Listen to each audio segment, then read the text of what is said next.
ప్రభువైన యేసుక్రీస్తు నామములో మీకు వందనాలు తెలియజేసి చిన్న ప్రార్థన. పరిశుద్ధుడు నీకు వందనాలు. ఈ వాక్యాన్ని ధ్యానిస్తుండే నీ కృప చూపించి మా అందరితో మాట్లాడి నాయన మీరే మహిమ పొందమని యేసు నామములో అడుగుతున్నాము తండ్రి. ఆమేన్ ఆమేన్. ఓకే, దేవుని యొక్క బిడ్డలకు ప్రభువైన యేసుక్రీస్తు నామములో వందనాలు.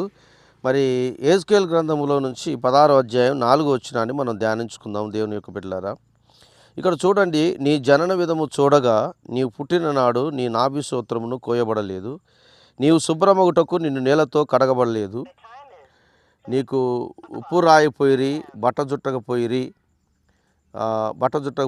ఈ మాటను మనం ఆలోచన చేసినట్లయితే దేవుని వాక్యములో నుంచి చక్కటి మాట యెహెజ్కేలు గ్రంథములో దేవుడు మనతో మాట్లాడుతున్న మాటను చాలా జాగ్రత్తగా మనం ఆలోచన చేస్తే ఇక్కడ దేవుడు స్పష్టంగా మంచిగా అద్భుతంగా మాట్లాడుతున్న విషయాన్ని మనం చూడగలుగుతాం.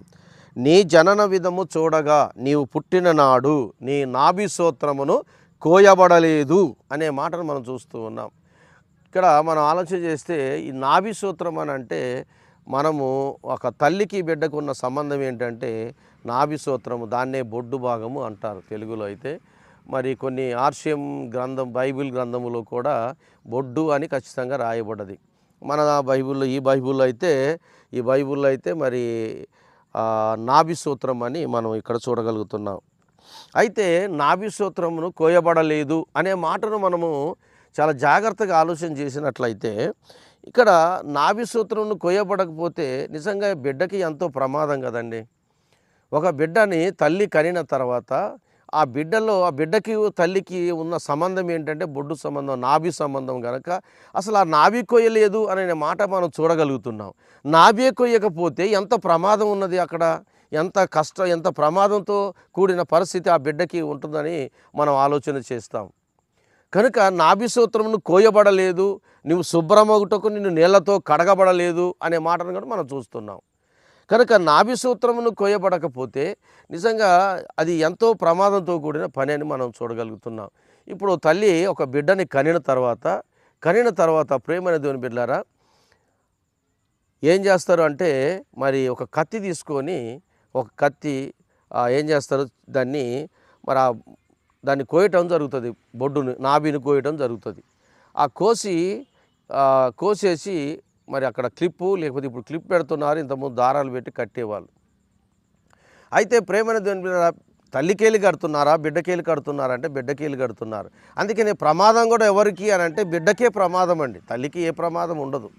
కనుక బిడ్డకే ప్రమాదం, అందులో నుంచి మరి గాలి వెళ్ళినట్లయితే ఎంతో భయంకర ప్రమాదం బిడ్డకు జరగవచ్చు.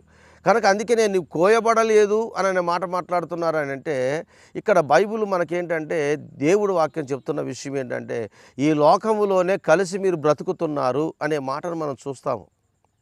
కనుక మీరు వేరు చేయబడలేదు, ప్రత్యేకించబడలేదు. ఆ తల్లిని బిడ్డను ఎలాగైతే వేరు చేస్తారో అలాగనే నువ్వు లోకములోనే ఉన్నావు, నీవు వేరు చేయబడలేదు, వేరు చేయబడాలి అని దేవుడు మనతో మాట్లాడుతున్నాడు. ఇక్కడ అదే దేవుడు చెప్తున్న మాట ఏంటంటే నీ జనన విధము చూడగా నీవు పుట్టిన నాడు నీ నాభి సూత్రమును కోయబడలేదు, నిన్ను శుభ్రమగుటకు నీళ్లతోను కూడా కడగలేదు అనే మాటను మనం చూస్తున్నాం ఇక్కడ. కనుక కడగబడాలి, ఇంకోటి కోయబడాలి, ఈ రెండు జరగాలండి. కనుక ఈ రెండు కూడా జరగలేదు అక్కడ. కానీ జరగకపోతున్నారంటే ఏదో ప్రమాదం ఉన్నది అని, ఈ లోకంలో ఉన్న వ్యక్తులకు ప్రమాదం ఉన్నదని ఖచ్చితంగా బైబిల్ మనకి స్వయంగా తెలియజేస్తుంది. కనుక అది మనం ఏం చేయాలంటే దాన్ని మనం చేయవలసింది ఏంటంటే వేరు చేయబడాలంటే ఒక కత్తో చాకో లేకపోతే బ్లేడో ఏదో ఒకటి మనకి ఉపయోగిస్తూ ఉంటారు ఆ పిల్లలను వేరు చేయడానికి, తల్లిని బిడ్డను వేరు చేయడానికి. అలాగే ప్రేమని దేవుని బిడ్డలారా మరి ఈ లోకములో ఉన్న పాపముల నుంచి, లోకములో ఉన్న సమస్త యొక్క దోషముల నుంచి, సమస్త పాపముల నుంచి వేరు చేయబడాలంటే కేవలం ఇదొక్కటి మాత్రమే మనని వేరు చేయగలదు. ఈ బైబిల్ మాత్రమే వేరు చేయగలదు. ఎందుకంటే నేను ఒకప్పుడు తాగుతూ లోకములో బ్రతుకుతున్న వాడిని, నేను తెలియదు, ఒక మోటు జీవితాన్ని నేను ప్రారంభించిన వాడిని. తినాలి, తాగాలి, ఇప్పుడు తాగకపోతే మరెప్పుడు తాగుతాము, ఇప్పుడు తినకపోతే మరెప్పుడు తింటాము, ఈ లోకములో బ్రతికే ఎంజాయ్ ఏదైతుందో అది చేయాలి అని చెప్పి అలాగా జీవించి చిన్న వయసులో నుంచి కూడా తాగుడు అలవాటుకి బానిసనైన వాడిని నేను. కానీ దేవుని వాక్యము నాకు ఏ మంచి మాటలు ఎప్పుడు కూడా చెప్పినవారు కాదు. స్నేహితులు అందరూ కలిసి తాగుతూ ఉండేవాళ్ళం, జీవించుండే వాళ్ళం. కానీ నాకు మంచి మాట చెప్పాడు అనే మాట ఎవరన్నా ఉన్నారంటే యేసయ్య మాత్రమే నా జీవితంలోకి వచ్చాడు. దేవునికి స్తోత్రం. యేసయ్య వాక్యాలు నన్ను ఎంతగానో బలపరిచినవి.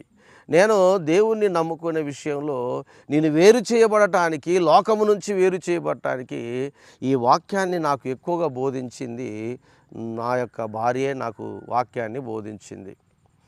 నాకు మంచి మాటలు, బైబిల్లో ఉన్న మంచి మాటలు చదివి నాకు వినిపించేది. కానీ నేను విన్నట్లుగానే ఉండేవాడిని కానీ వినేవాడిని. పండుకున్నప్పుడు కూడా చెప్తూ ఉండేది. అటు తిరిగి పండుకున్నా చెప్తూ ఉండేది. ఎందుకంటే నిద్రపోయేది కనుక. నిజంగా వాక్యాలు నా జీవితంలోనికి వచ్చినవి. దేవుడే నాలోకి వచ్చాడు. ఎందుకంటే బైబిల్ చెప్తుంది కదా, ఆది యందు వాక్యం ఉండెను, వాక్యము దేవుని యొద్ద ఉండెను, వాక్యమే దేవుడై ఉండెను. కనుక ఈ కత్తిని ఎలాగైతే ఉపయోగించి ఆ తల్లిని బిడ్డను ఎలాగైతే వేరు చేస్తున్నారో అలాగే బైబిల్ గ్రంథములో కూడా ఎబ్రీయులకు రాసిన పత్రికలో మనం ఒక మాటను మనము చూడగలుగుతామండి. ఎబ్రీయులకు రాసిన పత్రిక 4వ అధ్యాయాన్ని మనము చూడగలిగితే దయచేసి మనము ఆలోచన చేసి ఒకసారి ఎబ్రీయులకు రాసిన పత్రిక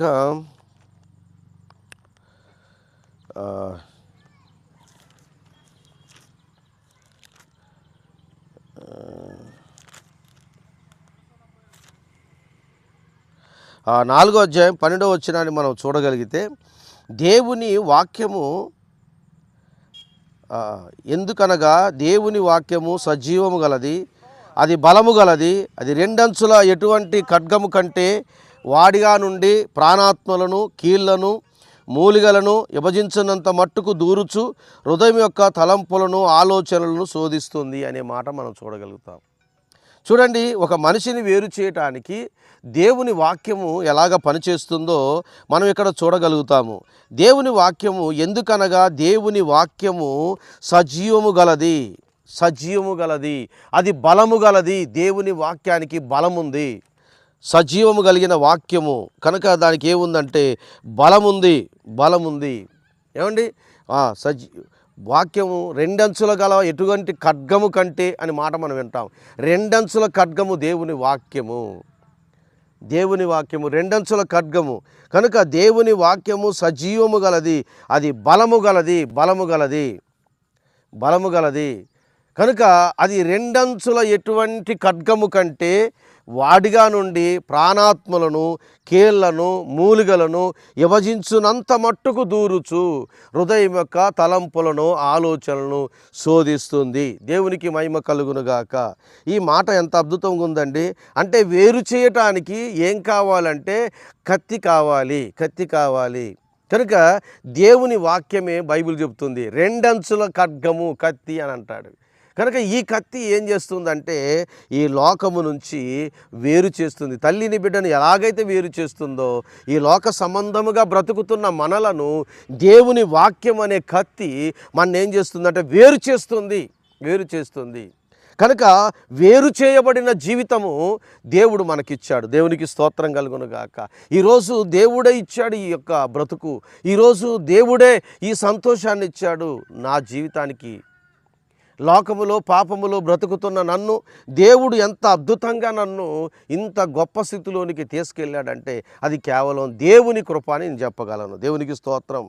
అందుకని దేవుని వాక్యము సజీవము గలది, బలము గలది, రెండంచులు ఎటువంటి ఖడ్గము కంటే వాడిగా ఉండి ప్రాణాత్మలను, కీళ్లను, మూలిగలను విభజించునంత మట్టుకు దూరిపోతుందండి దేవుని వాక్యం. ఎంత శక్తి అండి. చూడండి, మూలుగలాట కీళ్లను దూరుతూ లోనకి వెళ్ళిపోయి హృదయం యొక్క తలంపులు, చెడ్డ తలంపులను దేవుడు యేసు ప్రభు కత్తి చేత వాటిని ఏం చేస్తున్నాడు, దూరం చేస్తున్నాడు.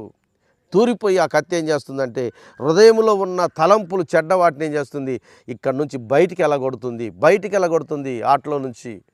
కనుక ఏది లేకుండా, ఏ పాపము లేకుండా బయటికి ఎలాగొట్టేదే దేవుని యొక్క వాక్యము. నీ చెడు ఏదైతే ఉందో, నీ హృదయంలో ఏ పాపం అవుతుందో, నీ హృదయంలో ఏ దోషం అవుతుందో, ఏదైతే నీ హృదయమునికి అది హానికరముగా ఉన్నదో దాన్ని దేవుడు ఏం చేస్తున్నాడంటే నీ హృదయములో నుండి తొలగించడానికి దేవుడు ఇష్టపడుతున్నాడు. దేవునికి మహిమ కలుగునుగాక.